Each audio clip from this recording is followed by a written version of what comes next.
Okay guys, welcome back, and this is Ben, Hokie Homebrew here, and it is time for the next homebrew experiment. Now, it's not really time, like you don't have to get started tomorrow, but I wanted to throw the video out there. It's time to start the discussion about the next one. There's been discussion on two different things. There's the next round of the Hokie IPA challenge, where we're going to do, we haven't decided fully yet, but we're probably going to do an Imperial IPA this time, something a little stronger. And then there's also the yeast challenge, the yeast experiment we want to do.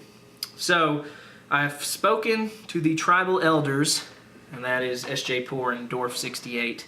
We just had a UVU conference, and basically what we decided to do, and we want to see what your guys' opinion is on it, is we're going to do the yeast experiment first. Give ourselves a little break from the hops. Give us a chance to really develop that one and come out with a new second round of that later on. So we're going to do the yeast experiment. Now, the first things first, well, you know, there's a million different types of yeast strains out there, just like hops. We wanted to kind of limit it a little bit and kind of put it in one little niche. And so what we thought was a good idea is to do English ales only. So you can only use an English yeast strain. So we're talking Burton Ale, London Ale, British Ale. It can be Y yeast, White Labs, it can be Nottingham, whatever. It can be dry yeast, just as long as it's an English strain. Okay, so then we were thinking, well, what's the best style of beer, since everyone, this is going to be just like the hop experiment we did, where everyone's going to have the same grain bill. In this case, everyone's going to use the same hops as well. The only thing we're varying is the yeast. So we had to come up with a good grain bill. Well, English styles of beer, you know, you've got stouts, you've got porters, you've got reds. When we say English, we're talking the whole United Kingdom, so Irish and Scottish are included. We didn't really think any of those would be good for a yeast experiment. A stout, you're not really going to taste a lot of the yeast differences. So ESB is what we came up with. We thought that was a good one. It's a nice sessionable beer. Jameson, I know you're going to hate this because it's like less than 1090, but we're going to do the Imperial IPA one, trust me. So, but this one's first if you want to join. So the grain bill is an English special bitter, or an extra special bitter, excuse me, ESB, and we've come up with a recipe for it. And so I wanted to get your guys' feedback. Basically, comment in the comments below what you think about, if you're interested. I know we've had a lot, since the Hokie IPA one, we've had a lot of people interested in joining the next round of challenges.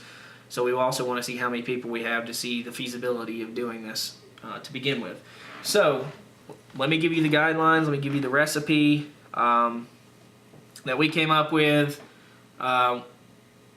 This isn't hard and fast. I want your suggestions if you think we should change something, but we really sat down and discussed this actually for a lot longer than we should have. It was like 2 hours on UVU. So we're kind of satisfied with what we've got here, but if you want to make a suggestion, let me know anyways.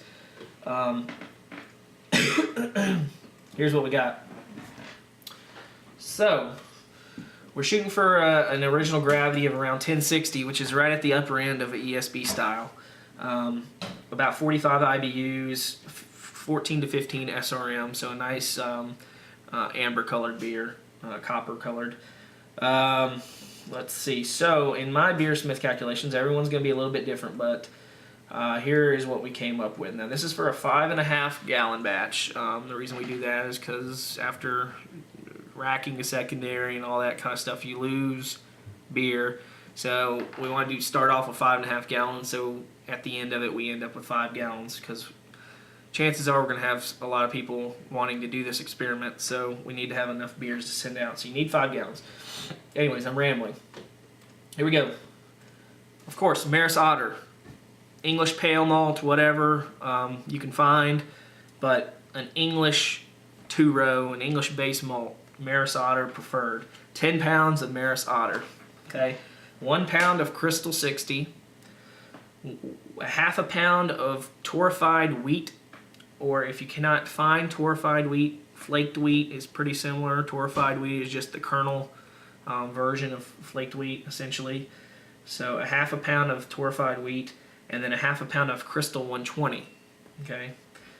So let me repeat that. 10 pounds of Marris Otter, 1 pound of Crystal 60, half a pound of Torrified Wheat, half a pound of Crystal 120. That's the grain bill. Hops. Now these are going to be a little bit different because depending on where you are in the U.S., the alpha acids vary from place to place, but for the most part, they'll be pretty close, especially on these hops. We got 2 ounces of Willamette hops at 60 minutes, and what I'm predicting is about a 5.5% alpha acid hop for that one. 2 ounces of Fuggles at 15 minutes, predicting a 4.5 ounce alpha acid there, or 4.5%, and then 1 ounce of Fuggles at 5 minutes. Okay, so let me repeat that: 2 ounces of Willamette at 60, 1 ounce of Fuggle at 15, 1 ounce of Fuggle at 5. Okay, then the yeast. That's the experiment part. Pick any yeast you want as long as it is an English strain. We're talking, like I said, I gave you some examples earlier. Let me try to read off some. Whitbread Ale, London ESB Ale, Thames Valley Ale, London Ale 3, British Ale 2, West Yorkshire Ale, Nottingham. Just go through, and if it's a British strain, it's eligible. Burton Ale is already taken by S.J. Poor. He claimed it, and that's the only one that's claimed so far. So go ahead and if you want to be in, comment now and say what yeast you want to use right now. Okay. And the only other thing, what else is there? Okay, so yeah, that's pretty much it. I gave you the recipe. I'll put it in the bottom just to recap. It's a yeast, English yeast experiment. It's, I guess, our spring or winter experiment. And the good thing about this over the hop one is, in the hop one, you had to kind of rush to send the beers out and stuff because the hops were going to die down. You know, the aroma died down if you don't get them out while they're fresh. Well, this one, it can last a while, so there's not as much pressure on this one. So, I'm probably missing a lot of details here, but I gave you the recipe, I gave you the idea. I'm letting you know that me, S.J. Poor, and Dorf are definitely in, and those are the only 3 people that even know about this right now. So there's at least 3 people in. If you don't know anything about what I'm talking about right now, check out my old videos on the Hokey Hop Challenge. It's basically, we're all going to brew the same beer. In this case, we're going to switch the yeast up, and we're going to trade them. And we'll get to that. There'll be a series of videos because I need to see how many people are interested, and we'll have to figure out logistics later. So right now this is just interest video. So post a comment now if you're interested. Actually, don't post what yeast you're interested in. I want to get interest first. Don't pick your yeast. Let's hold off on that. We'll do that in the next video. So don't post the yeast. We won't claim yeast right now because just do your research, look in this, see if you're interested, and let me know. That's all this video is about. So go ahead and do that, and I'll talk to you guys later. Also, I forgot to mention, if your local homebrew supply shop does not have some of these things and you still want to participate, make sure you order your ingredients from homebrewheaven.com, courtesy of Dorf. If you need any information on that kind of stuff, contact Dorf. But go ahead and order from those guys. They're good guys, and they have a lot of good ingredients, fresh ingredients, and they're not going to do you wrong. So go ahead and order from them, and you'll be able to join the experiment. Cheers.